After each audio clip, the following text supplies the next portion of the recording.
2020 সালের ফেব্রুয়ারি থেকে 2025 সালের অক্টোবর পর্যন্ত সিরাজগঞ্জ 250 শয্যা জেনারেল হাসপাতালের এআরটি সেন্টারে 12,728 জনকে এইচআইভি পরীক্ষা করা হয়েছে। চিত্রটা হলো এবছর এখন পর্যন্ত আক্রান্ত হয়েছে 38 জন, এর মধ্যে কিন্তু 22 জন সিরাজগঞ্জের আর বাকিগুলো কিন্তু বাহিরের। এখন বছরে আমাদের পজিটিভ রোগী সংখ্যা 255, তার মধ্যে 26 জন মারা যায় এবং 229 জন আমাদের সেবা নিচ্ছে। এখানে আমাদের বিনামূল্যে সব ইনভেস্টিগেশন করা হয়, ভাইরাল লোড দেখা হয়, ট্রিটমেন্টও বিনামূল্যে দেওয়া হয়।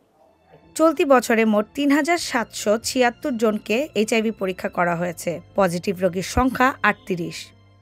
আমরা এক সময় যখন ড্রাগস ইউজ করতাম, ইংলিশন নিতাম, আমার বন্ধু বান্ধব নিত, বন্ধুত্ব আমরা নিতাম, বাজারে অনেকের সাথে অনেকে মেলামেশা করতাম, 100 দিয়ে 10-15 বার দিতাম। এই এইচআইভি সেইভাবে সত্য আমাদের শরীরে। এখন বর্তমান আমরা এখানকার যে চিকিৎসা সেবা পাইছি, যে ওষুধ পানি দিত, যে ওষুধ পানি দিয়ে আল্লাহর রহমতে এখন বর্তমানে একটু আমরা সুস্থর দিকে আছি। একটা সিরিঞ্জ নিয়ে 3-4 জন ব্যবহার করতাম। প্রথম একটু একটু করে দিয়ে মানে তারপরে যে ভালোই লাগে। একটা সিরিঞ্জ 3-4 জন ব্যবহার করতে এই এইচআইভি হওয়ার পরে হাসপাতালে আসলাম, চিকিৎসা করলাম, পরীক্ষা করে দেখলাম যে এইচআইভি ধরা পড়ছে। একে অপরে আমরা একটা সুই কয়েকজন ভাগ করে দিতাম, সেজন্য আমাদের এই রোগটা শরীরে হয়ে যায়।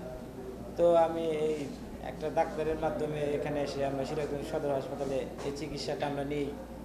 তো এখন আমি খুবই সুস্থতা ভোগ করছি।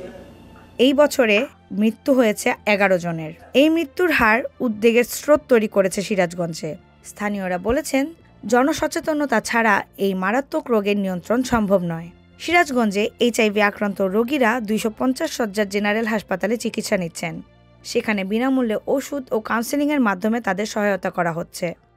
2020 সাল থেকে 2025 সালের অক্টোবর পর্যন্ত এই যাবৎ আমরা 255 জন এইচআইভি শনাক্ত রোগীকে চিকিৎসা দিয়ে আসতেছি। এর মধ্যে 26 জন মারা গেছে, বাদ বাকি লোকজন এআরটি চিকিৎসায় আওতা আছে, মানে এইচআইভি চিকিৎসা নিচ্ছে এবং তারা অনেকেই ভালো আছে। বিগত 2024 সালের নভেম্বর থেকে এই 25 সালের অক্টোবর পর্যন্ত 38 জন আক্রান্ত হয়েছে। তার মধ্যে বেশিরভাগই সমকামী সংখ্যাটা একটু বেশি। তারপরে আছে মাদকসেবী, সুয়ের মাধ্যমে মাদকসেবী, তারপরে আছে সাধারণ জনগণ। মূল কথা আমরা তাদেরকে মানসিক কাউন্সিলিং, যেটা তাদের জন্য দরকার, নিডেড, মানসিক কাউন্সিলিংটা রেগুলার করে পরিবারের সাথে কাউন্সিলিং এর কোনো বিকল্প নাই এই ক্ষেত্রে। কারণ জেলা মাদকদ্রব্য নিয়ন্ত্রণ অধিদপ্তর ইনজেকটিভ ড্রাগের মাধ্যমে সংক্রমণ রোধের জন্য অভিযান চালাচ্ছে। মাদকদ্রব্য নিয়ন্ত্রণ অধিদপ্তর মূলত 3টি ধাপে কাজ করে থাকে। প্রথম যে ধাপটা আছে, আমরা যে প্রিভেনশন, আমরা মাদক যে বিস্তার ছড়িয়ে পড়ছে তা প্রিভেন্ট কিভাবে বা আমাদের বিস্তারটা কিভাবে রোধ করা যায় সে লক্ষ্যে কাজ করে থাকি। এর জন্য আমরা বিভিন্ন ধরনের স্কুল, কলেজ, এবার আমরা শিক্ষা প্রতিষ্ঠান, তারপরে সামাজিক যে সকল প্রতিষ্ঠান আছে বা সমাজের গণ্যমান্য সকল ব্যক্তিদের সমন্বয় আমরা গিয়ে বিভিন্ন ধরনের সচেতনতামূলক কার্যক্রম আয়োজন করে থাকি। তার জন্য মাদকদ্রব্য নিয়ন্ত্রণ অধিদপ্তর আমরা নিয়মিত গিয়ে আমাদের যে টহল কার্যক্রম, পাশাপাশি অভিযানিক কার্যক্রম এগুলো পরিচালনা করে আসি। সিরাজগঞ্জ জেলায় যতগুলো আমাদের মাদক বা এই এম্পুল ব্যবসায়ী বা ইনজেকশনের যারা এটা করে তাদের আমরা লিস্ট করতেছি। গত 2 বছরে আমাদের প্রায় 2000 এম্পুল যে আমাদের এই বুপ্রেনরফিন বা ইনজেকশন জাতীয় ইনজেক্টিং যে সকল ড্রাগগুলো আছে সেগুলো আমরা জব্দ করেছি। পাশাপাশি আমরা বেশ কয়েকজন আমরা আসামিকেও জব্দ করেছি। আমাদের এআরটি সেন্টারের কর্মকর্তা সতর্ক করে বলেন, একই সিরিঞ্জ ব্যবহার, তথ্য গোপন, তরুণদের সচেতনতার অভাব এবং অনিয়ন্ত্রিত যৌন সম্পর্কই এই রোগের বিস্তারকে ত্বরান্বিত করছে। সচেতনতা ছাড়া এর নিয়ন্ত্রণ সম্ভব নয়। এখানে এইচআইভি সংখ্যাটা বেড়ে গেছে, এটা বলা যাবে যে একটা জনসচেতনতা।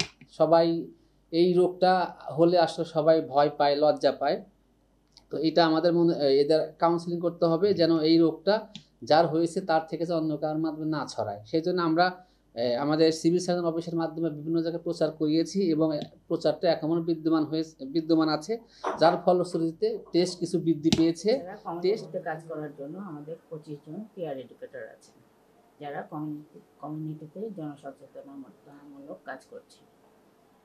সিরাজগঞ্জে এইচআইভি আক্রান্ত রোগীর সংখ্যা বাড়তে থাকা জেলার স্বাস্থ্য বিভাগ ও মাদক নিয়ন্ত্রণ অধিদপ্তরের জন্য সতর্ক সংকেত। জনসচেতনতা, নিয়মিত পরীক্ষা এবং চিকিৎসার ব্যবস্থা ছাড়া বিপর্যয় এড়ানো যাবে না। এই মাদক যেন কেউ ব্যবহার না করে, আমি সবাইকে বলি যে আমরা যেভাবে ভালো হয়েছি তোমরাও এসো আমাদের সাথে এসে সেটা ট্রিটমেন্ট করো, দেখো ভালো হয়ে যাবে।